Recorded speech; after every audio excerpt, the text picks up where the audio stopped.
Degradable मतलब जो चीज ब्रेक डाउन हो जाए, बायोडिग्रेडेबल जो हमारी अर्थ में जाके, हमारी सॉइल में जाके ब्रेक डाउन हो जाए। ये मैं नहीं बताऊंगी, ये तुम लोग बताओगे। हमने इसके न्यूमेरिकल्स भी करे हैं, हमने ये क्वेश्चन बहुत अच्छे से करा है। हम लोग इतने दुष्ट रहे हैं हमारे एनवायरनमेंट के साथ कि हमने इतना पोल्यूशन क्रिएट किया है जिसकी वजह से हमारी ओजोन लेयर में बहुत सारे होल्स आ गए।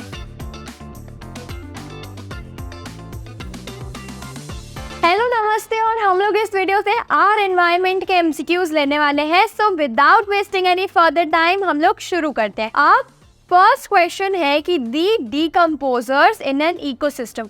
यहाँ पे वो डीकम्पोजर्स की क्या पूछ रहे हैं, फंक्शनिंग पूछ रहे हैं। ऑप्शन है आपके पास convert organic material to inorganic material.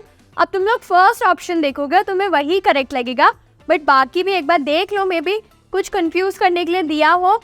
तो यहाँ पे convert inorganic material to simpler forms, convert inorganic material to organic compound, या do not break down the organic compound. So clearly first option जो था हमारा, हम लोग करेक्ट थे कि वही सही है। सो इसका करेक्ट आंसर है ऑप्शन नंबर ए। नेक्स्ट हमारे पास है कि which group of waste materials, मतलब यहाँ पे तुम्हें ग्रुप्स दिए हैं, चीज़ों के ग्रुप्स दिए, इनसे पूछ रहे हैं कि कौन से इन ग्रुप्स में से वेस्ट मटेरियल है जिसको हम क्लासिफाई कर सकते हैं एज नॉन बायोडिग्रेडेबल। अब डिग्रेडेबल मतलब जो चीज़ ब्रेक डाउन हो जाए, बायोडिग्रेडेबल जो हमारी अर्थ में जाके, हमारी सॉइल में जाके ब्रेक डाउन हो जाए। अब नॉन लग गया मतलब ऐसी चीज़ जो ब्रेक डाउन नहीं हो सकती। ऑप्शन है तुम्हारे पास plant waste, used tea bags. तो प्लांट वेस्ट तो नॉन बायोडिग्रेडेबल नहीं होगा, ना ही ये वेस्ट मटेरियल है।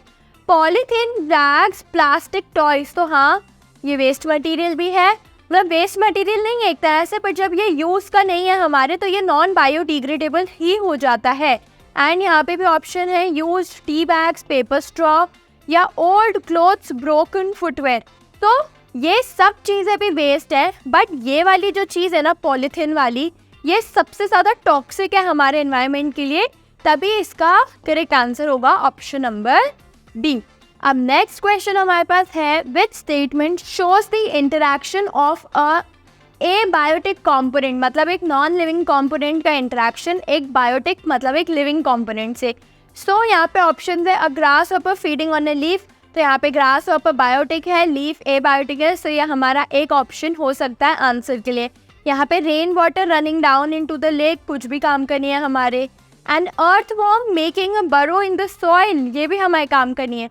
A mouse fighting with another mouse for food, तो ये भी काम करनी है। बचा ऑप्शन नंबर ए जो हमारा करेक्ट आंसर है, क्योंकि यहाँ पे हमें किसके बीच में इंटरेक्शन दिख रहा है, बायोटिक कंपोनेंट का एक एबायोटिक कंपोनेंट से। अब हमारे पास आता है कि the amount of energy that flows from one trophic level to another. ये मैं नहीं बताऊंगी, ये तुम लोग बताओगे। हमने इसके न्यूमेरिकल्स भी करे हैं, हमने ये क्वेश्चन बहुत अच्छे से करा है, एंड ये तुम्हारा इम्पॉर्टेंट क्वेश्चन है। सो इसको कमेंट करके जल्दी से बताओ। अगर याद नहीं आ रहा है तो वीडियो की लिंक मिल जाएगी डिस्क्रिप्शन में, पहले वीडियो देख लो फिर बता देना, ठीक है। बट ये मैं नहीं बताऊंगी आपको। अब the primary consumers are, primary consumers मतलब जो फर्स्ट लेवल ऑफ कंज्यूमर्स होते हैं। अब वो कार्निवोर्स होंगे? ऑफ कोर्स नहीं, कार्निवोर्स तो बाद में आएंगे, प्राइमरी हमेशा हर्बीवोर्स ही होंगे। So without giving very much thinking on this question का आंसर नंबर हमारा बी है। नेक्स्ट हमारे पास है which of the following is responsible for depletion of ozone layer. अब हमारे एटमॉस्फेयर में एक लेयर है ओजोन लेयर, जो सन की जो हार्मफुल रेज आती थी उसको प्रोटेक्ट करती थी। हम लोग इतने दुष्ट रहे हैं हमारे एनवायरनमेंट के साथ कि हमने इतना पोल्यूशन क्रिएट किया है जिसकी वजह से हमारी ओजोन लेयर में बहुत सारे होल्स आ गए। अब ये पूछ रहे हैं कि कौन सी चीज़ की वजह से उधर होल्स आए या उसका डिप्लीशन हुआ है। तो ये CFCs मतलब कार्बो फ्लोरोकार्बन जो हमारी AC से, हमारी डीजल कार्स वगैरह से निकलते हैं, या सेकेंड ऑप्शन है हमारे पास ऑक्सीजन। ऑक्सीजन तो हार्म नहीं कर सकता, ऑक्सीजन ऑलरेडी प्रेजेंट होता है। SO2 CO2, तो ये दोनों चीज़ें भी ऑलरेडी प्रेजेंट होती है, हार्म नहीं कर सकती। CFCs जो निकलती है ना, ये हार्म करती है। कार्बो फ्लोरोकार्बन, कार्बो फ्लोरोकार्बन, तो ये क्या करती है, हमारे ओजोन लेयर को डिप्लीट करती है। सो इसका करेक्ट ऑप्शन है ऑप्शन नंबर ए। अब the driving force of any ecosystem is, option है कार्बोहाइड्रेट्स। कार्बोहाइड्रेट्स कैसे किसी इकोसिस्टम को चलाएंगे? ड्राइविंग फोर्स मतलब एक ऐसी फोर्स, एक ऐसी एनर्जी जो पूरे इकोसिस्टम को सस्टेन कर ही रखी है। सेकेंड ऑप्शन है तुम्हारे पास सोलर एनर्जी। सोलर एनर्जी मतलब वो एनर्जी तो तुम्हें सूर्य देव से आती है, मतलब सन से आती है, सन के बिना अर्थ पे कुछ भी नहीं है। सो ये एक आंसर हो सकता है, बायोमास या एटीपी, एडिनोसाइन ट्राइफॉस्फेट। तो जो सोलर एनर्जी होती है जो हमारे सन से आती है वो पूरे इकोसिस्टम को एक डायरेक्शन देती है, उसको सस्टेन करके रखती है। तो इसका भी करेक्ट आंसर है ऑप्शन नंबर बी।